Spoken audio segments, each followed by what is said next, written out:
A game changer in the Conservative leadership race.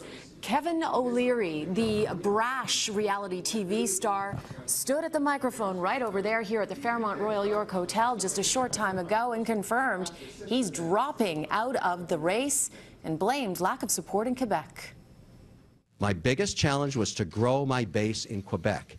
And in looking at the probability of winning, that was my problem. I don't buy it. You don't really expect us to think the French Quebec factor is an issue when you've known this all along. What's the real reason? No. The real reason is I only got to 12% in Quebec. That's a fact.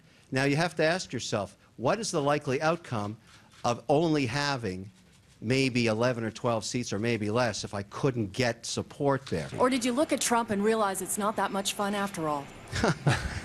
Listen, this is the hardest job I've ever had, but I was winning. But it's not good enough to win the leadership if you can't win the majority mandate.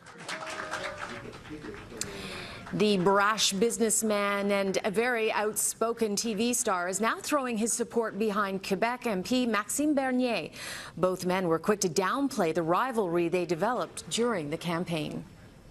We're in a civil war here until we pick a leader, and then we coalesce just like Mercury coming together. That's exactly what's going to happen. He was my biggest opponent and a strong competitor. You know, I like competition. I like competition in the free market. I like competition of ideas, and we have a nice competition. We had a nice competition, and now we are together. Yes, and because I think you agree with a big majority of our platform, that's the only way to bring economic growth in this country and being sure that Justin Trudeau won't be there in 2019.